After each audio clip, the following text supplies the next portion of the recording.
Bismillahirrahmanirrahim. Assalamualaikum warahmatullahi wabarakatuh. Alhamdulillah, alhamdulillahirabbil alamin. Wassalatu wassalamu ala asyrafil anbiya wal mursalin wa ala alihi wa sahabatihi ajmain amma ba'du. Allahumma anfa'na bima 'allamtana wa 'allimna ma yanfa'una wa zidna ilman. Walhamdulillah ala kulli hal. Wa na'udzubillah min hali ahlin nar. Teman-teman, mahasiswa dan mahasiswi dimanapun Anda berada saat ini, semoga kita semua dalam keadaan sehat walafiat, dipanjangkan umur oleh Allah dalam kebaikan dan juga dalam ketaatan di sisinya. Semoga hari-hari kita diwarnai dengan berlimpah pahala, bertambah ilmu, dan produktif ibadah dan amal solehnya.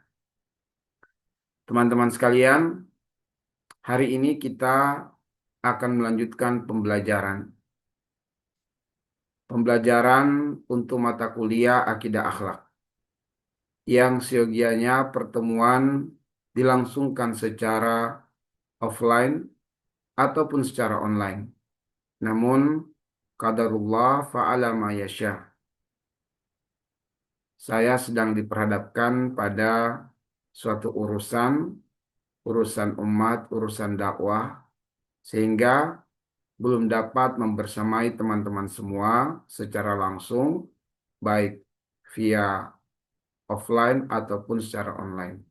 Semoga kekurangan ini diikhlaskan, dimaafkan, dan diridhokan. Teman-teman sekalian, hari ini kita akan membahas materi untuk pertemuan yang kedua setelah UTS. Materinya berjudul 3 pilar kebaikan dan 3 pilar keburukan.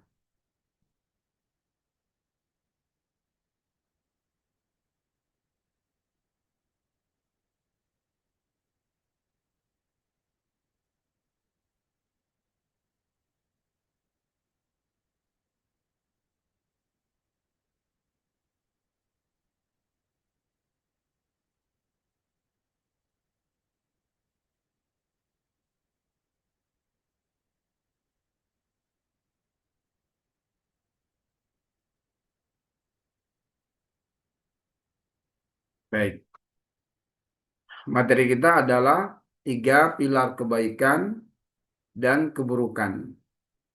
Judul ini adalah perenungan atau tadabbur dari Quran Surat An-Nahl, surah yang ke-16, ayat 90.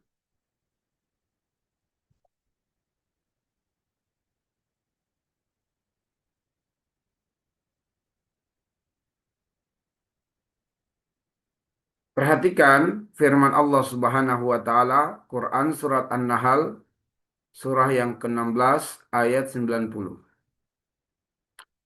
Allah Azza wa Jalla berfirman, "Innallaha ya'muru bil adli wal ihsan wa ita'i dzil qurba wa yanha 'anil fahsya'i wal munkar wal baghi ya'izukum la'allakum tadhakkarun." Artinya, innallaha sesungguhnya Allah ya'muru menyuruh atau memerintahkan bil adli agar supaya manusia berbuat keadilan, wal ihsan dan berbuat ihsan, wa ita'idzil qurba dan berbuat kebaikan kepada kerabat, wa yanha dan dia melarang anil fahsya dari perbuatan keji, wal mungkar dari perbuatan kemungkaran, wal bagi dan dari perbuatan yang menyebabkan permusuhan di antara manusia. Ya'idzukum, dia memberikan pengajaran kepada kalian, la'allakum agar supaya kalian tadzakkarun mendapatkan pelajaran atau menjadi orang-orang yang dapat mengambil pelajaran. Perhatikan teman-teman sekalian, melalui satu ayat yang mulia tersebut, ada 4 pelajaran penting yang akan kita uraikan. Ada 4 pelajaran penting yang akan kita uraikan. Pelajaran yang pertama adalah hikmah di balik lafaz Allah. Karena ayat ini dimulai atau diawali dengan taukid, penekanan, penegasan, innallaha, sesungguhnya Allah. Maka kita akan menguraikan apa hikmah di balik lafaz Allah. Kemudian akan kita jelaskan atau akan diuraikan 3 pilar kebaikan. Dan selanjutnya akan kita uraikan 3 pilar keburukan. Dan yang terakhir hikmah Al-Quran diturunkan. Maka teman-teman sekalian, dari satu ayat ini dan melalui 4 pelajaran penting ini telah tercover di dalamnya nilai akidah dan nilai akhlak.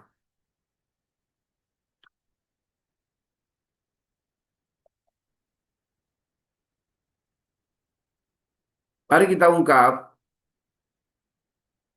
apa hikmah di balik lafaz Allah. Apa hikmah di balik lafaz Allah? Teman-teman sekalian, di dalam Al-Quran, lafaz Allah berulang sebanyak 2699 kali. Sehingga apabila kita membuka lembaran Quran secara acak, perhatikan di lembaran Quran yang terbuka itu. Akan kita temukan lafaz Allah berulang beberapa kali. Kita akan temukan perulangan lafaz Allah di halaman lembaran Quran yang terbuka. Ya, kita bisa temukan 8 kali pengulangan lafaz Allah di dalam Al-Quran.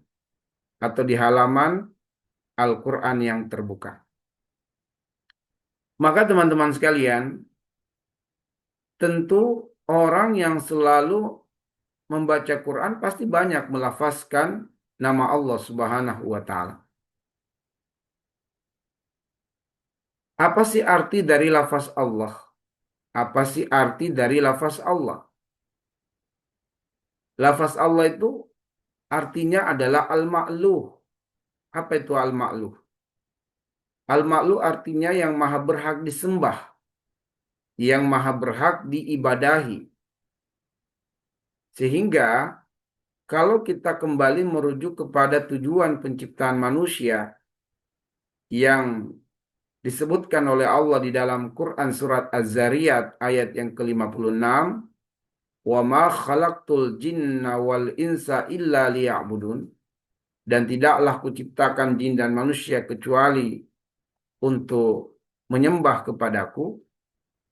Dari sini kita fahami bahwa tujuan penciptaan manusia adalah makna dari lafaz Allah. Tujuan dari penciptaan manusia adalah makna dari lafaz Allah Subhanahu wa Ta'ala. Kemudian teman-teman sekalian, kita berikrar sebagai seorang hamba untuk mempersembahkan hidup kita lillahi ta'ala. Untuk Allah Subhanahu wa Ta'ala yang maha tinggi. Di mana ikrar ini terabadikan di dalam surah Al-An'am ayat 162 dan ayat 163. Apa ikrar kita? Inna solati wa nusuki wa mahyaya wa mamati lillahi rabbil alamin. La syarika lahu wa bidzalika umirtu wa ana awwalul muslimin. Inna solati, sesungguhnya solatku, wa nusuki, dan ibadahku atau kurbanku, wa mahyaya dan hidupku, wa mamati dan matiku, lillahi rabbil alamin. Ku persembahkan untuk Tuhan semesta alam.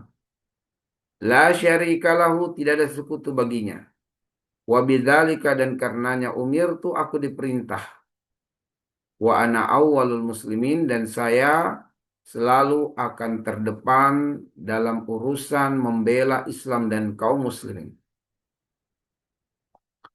Inilah ikrar kita sebagai seorang hamba, bahwa ikrar ini adalah kesadaran yang mendalam dari seorang hamba akan eksistensi hidupnya di dunia ini. Bahwa dia hidup karena pertolongan Allah, karena penjagaan Allah, dan karena perlindungan Allah Subhanahu wa Ta'ala. Maka seorang hamba yang ingin langgeng dalam penjagaan dan dalam perlindungan Allah, maka dia hendaknya menyadari eksistensi diri bahwa dia adalah seorang hamba yang harus tunduk kepada Allah Subhanahu wa Ta'ala. Teman-teman sekalian, yang disebut dengan hamba itu adalah kesadaran yang mendalam, jangankan harta, jangankan kedudukan, jangankan organ tubuh, bahkan ruh yang bersemayam di dalam tubuh itu adalah milik Allah Subhanahu wa Ta'ala. Karena itulah yang terbesit di hati yang paling dalam dari diri seorang hamba adalah bagaimana dalam menjalani kehidupan ini, baik ucapan atau perbuatan, itu sejalan dengan ridhonya Allah, sesuai dengan maunya Allah. Misalnya teman-teman sekalian, apakah mata ini adalah milik kita atau milik Allah? Kalau kita sadar bahwa mata ini adalah milik Allah, maka gunakan mata ini sesuai dengan kehendak pemiliknya, yaitu Allah Subhanahu wa Ta'ala. Maka tatkala kita menyalahgunakan mata ini dengan melihat sesuatu yang Allah belum ridho, maka disitulah kita harus memohon ampun kepada Allah. Kita harus bertaubat, mengaku di hadapan Allah bahwa kita sedang menyalahgunakan amanah mata yang dititipkan oleh Allah kepada kita. Kita sungguh-sungguh mohon ampun kepada Allah Subhanahu wa Ta'ala agar Allah tidak mencabut nikmat mata yang telah diamanahkan dan dititipkan kepada kita. Kedua tangan ini teman-teman sekalian, apakah kedua tangan ini adalah milik Allah ataukah milik kita? Kalau milik kita, ya silakan kita gunakan kedua tangan ini sesuka-suka kita, sesenang-senang kita. Tapi ketika kita sadar bahwa kedua tangan ini adalah milik Allah, maka gunakan kedua tangan ini sesuai dengan maunya Allah. Bahwa dengan kedua tangan ini harus kita melakukan banyak kebaikan. Jangan dengan kedua tangan kita melakukan sesuatu yang Allah nggak ridho.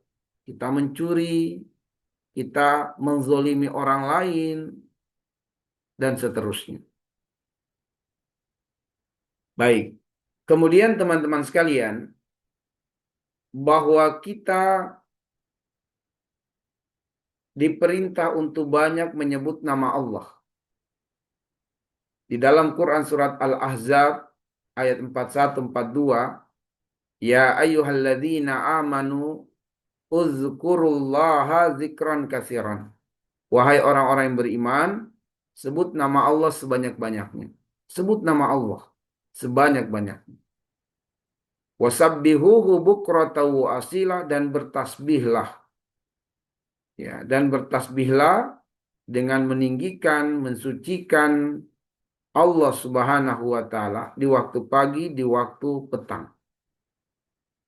Maka ini menjadi standar zikrullah, bahwa parameter seseorang itu terkategori sebagai hamba yang suka berzikir adalah apabila dia melaksanakan sholat 5 waktu, dia menjaga sholat 5 waktu, dan dia menjaga zikir pagi dan petang. Maka jika dua amalan ini dijaga, maka dia terkategori sebagai hamba yang banyak berzikir. Namun jika dia melalaikan hal ini, sholat ditunda, bahkan ditinggalkan, zikir pagi dan petang tak terlaksana, maka dia terkategori lalai. Sehingga jika satu hari dilalui dengan tidak berzikir di waktu pagi dan petang, maka dia terkategori melalaikan hari itu. Atau dia terkategori sebagai orang yang lalai pada hari tersebut. Jika dia menunda-nunda pelaksanaan sholat hingga tidak sholat, maka pada hari itu dia sedang dikuasai oleh syahwatnya. Maka dia adalah orang yang lalai pada hari tersebut. Ya. Karena itulah Allah mengatakan aqimis shalah li dzikri, tegakkanlah sholat untuk mengingatku. Surat Toha ayat 14. Tegakkan sholat untuk mengingat Allah Subhanahu wa taala, maka tatkala kita tidak menegakkan sholat, kita sedang terjatuh dalam kelalaian. Ketika kita diperintahkan untuk menegakkan sholat itu bukan sekedar mengerjakan sholat, tapi menegakkan. Artinya diperhatikan sunnah-sunnahnya, wajib-wajibnya, rukun-rukunnya. Ya, ditegakkan dengan baik, dengan tumak ninah. Karena kalau sekedar mengerjakan sholat, maka orang yang mengerjakan sholat masih terancam dalam kecelakaan dan kerugian. Fawailul lil musallin, celaka, merugi orang-orang yang sholat. Yaitu orang-orang yang melalaikan waktu-waktunya dan melalaikan tata cara pelaksanaannya. Baik, teman-teman sekalian, kita lanjutkan pada penjelasan mengenai tiga pilar kebaikan. Tiga pilar kebaikan tentu pada penggalan ayat Allah. Innallaha ya'murukum bil adli wal ihsan wa itai dzil qurba. Nah, ada tiga pilar kebaikan, bil adli wal ihsan wa itai dzil qurba. Bahwa tiga pilar kebaikan itu pertama adalah berlaku adil di setiap kondisi, di setiap keadaan. Yang kedua berbuat ihsan, yaitu berbuat kebaikan dengan cara yang terbaik. Dan yang ketiga berbuat ihsan kepada kerabat. Inilah tiga pilar kebaikan. Dikatakan tiga pilar kebaikan sebab kebaikan-kebaikan itu terbangun di atas pondasi tiga pilar ini. Dan teman-teman sekalian, pondasi yang pertama dari kebaikan itu adalah adil. Apa itu adil? Adil itu artinya wada'a syai'an makanahu. Meletakkan sesuatu pada tempatnya, itu adil. Ketika sesuatu diletakkan tidak pada tempatnya, itu bukan adil. Itu zalim. Ya. Songkok ini teman-teman sekalian, adil ketika diletakkan di tempatnya. Tempatnya adalah di kepala. Ya, tempatnya adalah di kepala. Itu adil. Tapi ketika kemudian songkok ini diletakkan di lantai lalu diinjak oleh telapak kaki kita. Atau songkoknya menjadi celengan, ya celengan uang, maka saat itu kita tidak berbuat adil. Karena kita tidak meletakkan sesuatu pada tempatnya. Maka cakupan keadilan itu adalah tiga. Pertama, berbuat adil kepada Allah. Yang kedua, berbuat adil kepada manusia. Dan yang ketiga, berbuat adil kepada alam. Bagaimana kita berbuat adil kepada Allah? Yaitu letakkanlah Allah pada posisinya sebagai Al-Khaliq untuk disembah. Maka tatkala kita menyembah Allah Subhanahu wa taala, itulah adil kepada Allah Subhanahu wa taala. Namun tatkala kita menyekutukan Allah, tatkala kita berdoa kepada selain Allah, meminta kepada selain Allah, maka kita berbuat zalim kepada Allah. Allah mengatakan inna syirka la zulmun azim. Syirik itu adalah kezoliman yang besar karena menyerahkan urusan ibadah bukan kepada Allah tapi kepada selain Allah Subhanahu wa taala. Dia persembahkan ibadah tidak diberikan kepada Allah padahal Allah haknya adalah disembah. Haknya Allah. Tapi seseorang yang tidak memberikan hak Allah dalam ibadah, malah dia berikan ibadah itu kepada selain Allah, maka saat itu dia berbuat kezoliman. Dia zolim kepada Allah, dan kezoliman kepada Allah adalah kezoliman yang besar. Kemudian berbuat adil kepada manusia. Ya, berbuat adil kepada manusia adalah dengan menempatkan manusia sebagai manusia. Tidak boleh memperlakukan manusia seperti binatang. Makanya kita tidak boleh merendahkan manusia meskipun dengan ucapan. Ya, memanggil manusia dengan panggilan monyet misalnya, babi, anjing, dan seterusnya. Berbuat ihsan kepada manusia adalah dengan memanggil manusia dengan panggilan kebaikan. Manusia memiliki nama yang bagus, Ahmad, Fatimah, Aisyah, ya, nama yang baik. Maka panggillah manusia itu dengan namanya. Itulah adil kepada manusia. Ya, bukan dengan merendahkannya. Maka teman-teman sekalian, kita harus berbuat adil kepada manusia. Ya, berbuat adil kepada manusia. Jangan berbuat zalim kepada manusia. Jika dia salah, hukumi dia salah. Jika dia benar, kokohkan dia dalam kebenaran. Ya, jangan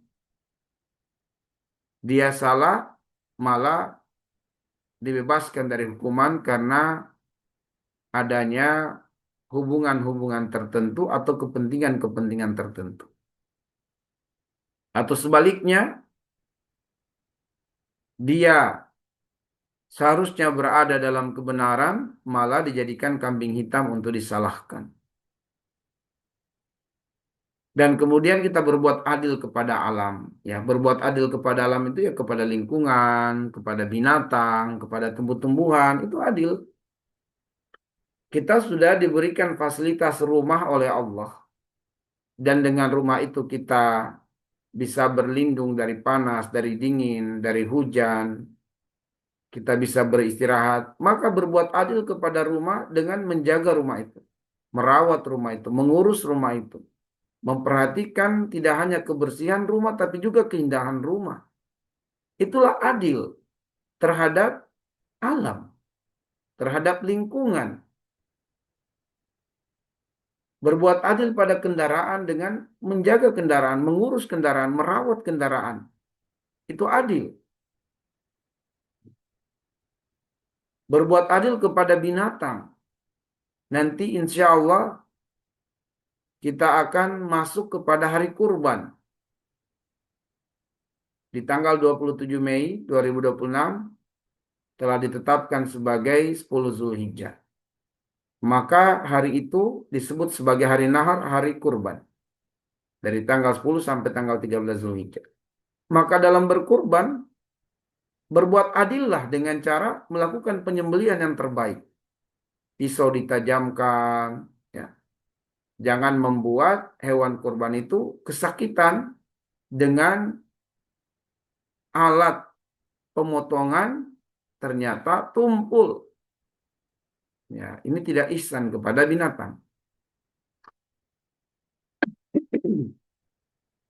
Kemudian teman-teman sekalian, kita maksud kepada perbuatan ihsan. Apa sih ihsan itu? Ihsan artinya berbuat kebaikan dengan cara yang terbaik. Ruang lingkupnya tiga juga. Berbuat ihsan kepada Allah, berbuat ihsan kepada manusia, berbuat ihsan kepada alam. Berbuat ihsan kepada Allah, persembahkan ibadah yang terbaik untuk Allah. Wajahidu fillahi haqqa jihadi, untuk ketaatan kepada Allah beri yang terbaik. Kalau sholat yang terbaik, puasa yang terbaik, berkurban di hari kurban, kurban yang terbaik. Ya. Haji umroh yang terbaik, lakukan yang terbaik. Ya. Jalankan ketaatan kepada Allah dengan yang terbaik. Yang terbaik itu yang paling kita mampu, teman-teman sekalian. Itulah ihsan kepada Allah. Wa ahsin kama ahsanallahu ilaika. Berbuat ihsanlah karena Allah pun telah berbuat ihsan kepada kalian. Allah menjadikan kita dari sisi penciptaan sebagai makhluk terbaik. Laqad khalaqnal insana fi ahsani taqwim. Kita diciptakan oleh Allah dalam keadaan wujud yang terbaik. Allah berbuat ihsan kepada kita. Ya. Allah berbuat ihsan dengan nikmat dan rezeki dari bangun tidur sampai tidur kembali, kita nggak bisa lepas dari nikmat Allah. Tarikan nafas, kedipan mata, pergerakan organ-organ tubuh kita, ya. Ini semua adalah perbuatan ihsan Allah kepada hambanya. Maka kita berbuat ihsan dalam ibadah kepada Allah. Kemudian berbuat ihsan kepada manusia. Dengan apa? Dengan hati, dengan lisan, dengan perbuatan, dan dengan harta. Hati, bersihkan hati dari penyakit sosial. Hilangkan dendam, kebencian, kemarahan, permusuhan, buruk sangka, hasad. Bersihkan hati dari penyakit-penyakit ini. Dengan lisan kita ucapkan kalimat yang baik, jangan rendahkan manusia. Dengan perbuatan jangan zolimi manusia. Dan dengan harta kita berbuat kebaikan. Ya, dengan menyantuni yatim duafa, menolong orang-orang yang susah, membebaskan hutang orang yang berhutang, memberikan hutang tanpa akad riba kepada orang yang membutuhkan pinjaman uang. Dan masih banyak contoh-contohnya, ya. Berbuat ihsan kepada binatang, berbuat ihsan kepada tumbuh-tumbuhan, berbuat ihsan kepada lingkungan. Kemudian lebih spesifik adalah berbuat ihsan kepada kerabat. Jangan putuskan silaturahmi dengan kerabat. Berbuat ihsanlah kepada kerabat. Berbuat ihsanlah kepada orang tua, kepada keluarga, kepada anak keturunan, kepada saudara-saudara, kepada sepupu. Berbuat ihsan kepada mereka. Itu lebih utama, itu pilar kebaikan. Karena ternyata anggota keluarga itu berpeluang jadi musuh. Allah mengatakan, ya ayyuhalladzina amanu inna min azwajikum wa auladikum aduwwan lakum fahdharuhum. Wahai orang yang beriman, di antara istrimu, anakmu ada yang berpeluang jadi musuh, maka berhati-hatilah. Peluang-peluang untuk anggota keluarga menjadi musuh ini selalu terbuka dan kita harus berhati-hati. Cara untuk mencegah agar tidak ada bibit-bibit permusuhan yang tumbuh di permukaan kehidupan adalah dengan kita berbuat ihsan kepada kerabat. Kemudian teman-teman sekalian kita melangkah kepada 3 pilar keburukan. Ya, 3 pilar keburukan. Allah melarang kita dari perbuatan al-fahsya, perbuatan kemungkaran, dan perbuatan yang menciptakan permusuhan.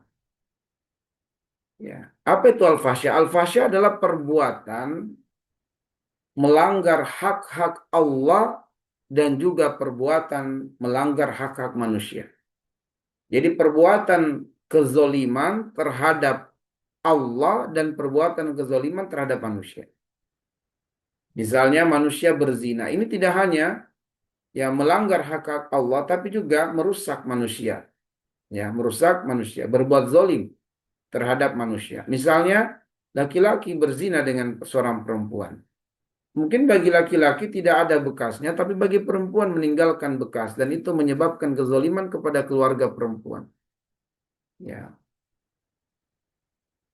Nah, perbuatan mencuri, merampok, membunuh ini tidak hanya melanggar hak-hak Allah, tapi juga melanggar hak-hak manusia. Ini namanya al-fahsya.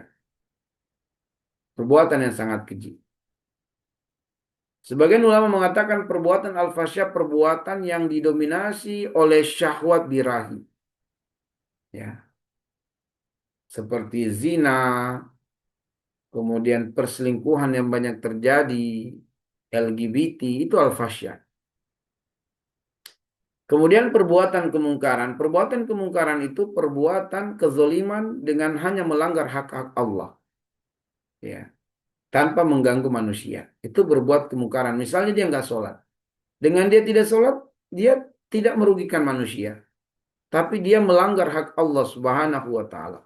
Dia nggak puasa, dia nggak merugikan orang lain, tapi ini adalah perbuatan kemungkaran yang melanggar hak-hak Allah Subhanahu wa Ta'ala. Ya. Kemudian teman-teman sekalian, menciptakan permusuhan al-baghi, yaitu perbuatan yang melanggar hak-hak manusia. Berbuat zalim kepada manusia dan Allah tidak akan mencampuri urusan kezaliman manusia dengan manusia sampai terselesaikan di dunia. Jika tidak terselesaikan di dunia, dihisap oleh Allah Subhanahu wa Ta'ala. Ya. Persengketaan antara manusia dengan manusia. Ya. Ini jika tidak diselesaikan di dunia, maka di akhirat akan dihisap, diperhadapkan dua belah pihak. Ya, pihak yang menuntut dan pihak yang dituntut. Ya, akan dipertemukan. Ya, maka teman-teman sekalian, inilah tiga pilar keburukan. Al-fasya, kemudian al-munkar, dan juga al-bagyu. Ya, permusuhan. Baik, kaidah penting teman-teman sekalian, ya, kaidah penting yang harus kita pahami, al-wasailu laha ahkamul maqasid. Ma la yatimu al-wajiba illa bihi fahuwa wajibun, ma la yatimul haram illa bihi fahuwa haram. Wasilah-wasilah memiliki hukum sesuai dengan tujuan. Apabila suatu kewajiban tidak sempurna kecuali dengan sebab wasilah, maka keberadaan wasilah itu menjadi wajib. Dan apabila suatu keharaman, ya apabila suatu keharaman tidak sempurna terjadinya kecuali dengan sebab wasilah, maka keberadaan wasilah itu menjadi haram. Misalnya teman-teman sekalian, handphone kita itu bisa menjadi wasilah kebaikan dan bisa menjadi wasilah keburukan. Maka hukum handphone di tangan kita tergantung tujuan penggunaannya. Jika handphone digunakan untuk ilmu, jika handphone digunakan untuk ibadah, maka ibadah itu wajib, ilmu itu wajib, maka keberadaan handphone di tangan kita menjadi wajib hukumnya. Jika dengan handphone kita melakukan perbuatan zina, na'udzubillah min dzalik, na'udzubillah min dzalik. Dengan handphone kita berbuat haram, menonton film-film porno, melakukan janji dengan lawan jenis untuk bertemu melakukan perzinahan di suatu tempat, maka jelas perbuatan zina adalah haram, menonton film porno adalah haram, na'udzubillah min dzalik. Maka keberadaan handphone di tangan kita dengan tujuan itu menjadi haram hukumnya. 24 jam handphone itu di tangan kita, 24 jam kita berdosa. Kita berbuat zalim. Karena handphone digunakan untuk sesuatu yang haram. Maka keberadaannya menjadi haram. Maka hal-hal yang kita jadikan sebagai wasilah untuk bisa tegaknya pilar-pilar kebaikan, maka keberadaan wasilah itu pada diri kita adalah terpuji sebab hukumnya menjadi kewajiban. Harus ada. Kalau dengan harta kita bisa menegakkan pilar-pilar kebaikan, dengan harta kita menjalankan ibadah haji umroh, dengan harta kita santuni yatim dan duafa, ya dengan harta kita bisa menolong kerabat, maka keberadaan harta di tangan kita harus. Tidak boleh tidak, jangan anti menjadi orang kaya, harus kaya. Ya. Selagi harta digunakan untuk kebaikan. Namun manakala harta digunakan untuk kesombongan, keangkuhan, kecongkakan, untuk zolim, maka keberadaan harta itu haram hukumnya. Nah, haram hukumnya di tangan seseorang sampai dia gunakan harta itu untuk kebaikan. Maka Nabi mengatakan, al-malu as-soleh lil mar'i as-soleh. Sebaik-baiknya harta berada di tangan orang-orang soleh. Baik, teman-teman sekalian, apa hikmah Al-Quran diturunkan? Ya, ini kita akan mulai menggali ya idzukum la'allakum tadzakkarun pada bagian akhir ayat. Bahwa Allah mengajari kalian agar supaya kalian mengambil pelajaran. Pengajaran Allah adalah dengan diturunkan Al-Quran. Inna hadhi tazkirah. Sungguhnya Al-Quran adalah pelajaran, peringatan. Ya. Eh, Kedudukan Al-Quran, teman-teman sekalian. Ya, kedudukan Al-Quran. Apa kedudukan Al-Quran? Kedudukan Al-Quran itu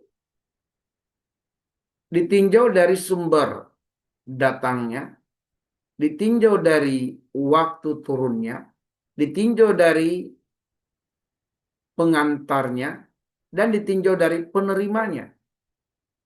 Maka Quran jika ditinjau dari sumbernya, maka sumbernya dari Allah langsung. Ya, dari Allah. Jika ditinjau dari waktunya, maka Allah memilih waktu terbaik turunnya Al-Quran, yaitu Lailatul Qadar. Ditinjau dari pengantarnya, maka Allah memilih malaikat terbaik. Malaikat Jibril, pemimpin bangsa malaikat. Malaikat yang paling utama. Ditinjau dari penerimanya adalah baginda Nabi Shallallahu Alaihi Wasallam, manusia terbaik. Kalau saja Allah telah meninggikan kedudukan Al-Quran, lalu apa alasan kita jauh dari Al-Quran? Apa alasan kita abai dari Al-Quran? Sedangkan Al-Quran telah ditinggikan kedudukannya oleh Allah Subhanahu wa Ta'ala. Apa tujuan Al-Quran diturunkan?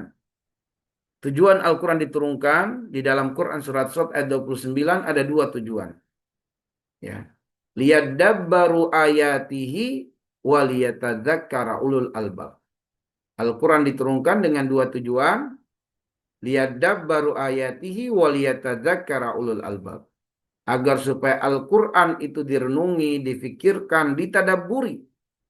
Dan agar supaya orang-orang yang berakal, orang-orang yang hidup hatinya, yang bersih hatinya, mengambil pelajaran dari Al-Quran dengan mengimplementasikan Al-Quran dalam kehidupannya.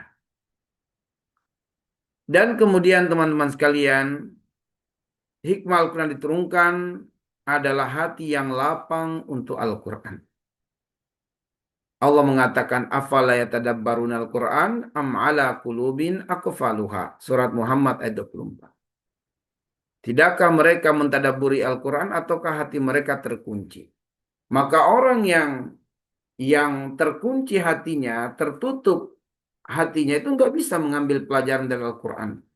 Jiwanya akan sempit. Tapi mereka yang dekat dengan Al-Quran, mereka yang mengambil pelajaran dari Al-Quran, itu hatinya lapang. Hatinya lapang. Di dalam Quran surat Toha ayat 124 Allah mengatakan, "Wa man a'rada an dzikri fa inna lahu ma'isyatan donka wa nahsyuruhu yaumal qiyamati a'ma." Siapa saja yang berpaling dari Al-Quran, kami jadikan kehidupannya di dunia ini sempit. Dadanya menjadi sempit. Jauh dari ketenangan dan kebahagiaan. Wa nahsyuruhu yaumal qiyamati a'ma. Dan di akhirat nanti dia dibangkitkan dalam keadaan buta. Lebih sempit lagi. Sehingga dia bertanya kepada Allah. Rabbi lima hasyartani a'ma wa qad kuntu basira. Wahai Tuhanku, kenapa aku dibangkitkan dalam keadaan buta padahal dahulunya aku dapat melihat? Apa kata Allah? Kadzalika atatka ayatuna fanasitaha wa kadzalikal yauma tunsa. Disebabkan dahulu di dunia datang ayat-ayat Allah tapi kamu berpaling dari ayat-ayat Allah Subhanahu wa taala. Maka hari ini kamu dilupakan, tidak dipedulikan oleh Allah. Baik. Sebagai kesimpulan teman-teman sekalian dari pembahasan kita mengenai tiga pilar kebaikan dan tiga pilar keburukan. Satu, manusia harus mensucikan jiwa dengan banyak mengingat Allah. Dua, hati yang suci akan memilih jalan yang ditunjukkan oleh Al-Quran. Maka indikasi bahwa hati kita telah bersih adalah kita dekat dengan Quran. Kita akan selalu meniti dan melangkah di atas jalan yang ditunjukkan Al-Quran. Dan yang ketiga, dalam kebaikan ada pilar yang harus ditegakkan dan dalam keburukan ada pilar yang harus dihancurkan. Tiga pilar kebaikan itu adalah adil, ihsan, dan secara khusus ihsan kepada keluarga. Sedangkan pilar keburukan itu adalah yang pertama al-fahsya, yang kedua al-munkar, dan yang ketiga al-baghyu. Mudah-mudahan kita semua, teman-teman sekalian, adalah pribadi-pribadi yang hebat, yang dipilih Allah sebagai manusia-manusia yang meluaskan kebaikan, melebarkan kebaikan, menjadi pelita di tengah kegelapan umat, menghantar, menuntun, dan membimbing manusia kepada jalan yang benar, jalan yang lurus, jalan yang diridhoi oleh Allah Subhanahu wa taala. Saya doakan masa depan teman-teman semua adalah masa depan yang terang, masa depan yang cerah. Baik teman-teman sekalian, silakan teman-teman sekalian di kolom komentar YouTube ini tulis nama Anda, NPM Anda, kemudian katakan saya telah mengikuti materi ini dari awal hingga akhir. Dan ketikkan saya terinspirasi pada kalimat bla bla bla bla. Tulis kalimat yang menginspirasi Anda dari materi ini. Pada poin apa, pada penjelasan tentang apa, Anda merasa terinspirasi atau tergerak hati atau terkesan. Sehingga itu mudah-mudahan menjadi titik tolak untuk melakukan perubahan yang lebih dahsyat, lebih hebat di masa depan. Baik teman-teman sekalian, saya akan lihat kolom komentar Anda semua sebagai parameter dan bukti bahwa teman-teman telah mengikuti materi ini dengan baik. Setelah itu barulah Anda melakukan presensi secara online. Demikian, nakhtafi bihadzal qadar. Subhanakallahumma bihamdik asyhadu an la ilaha illa anta astaghfiruka wa atubu ilaik. Assalamualaikum warahmatullahi wabarakatuh.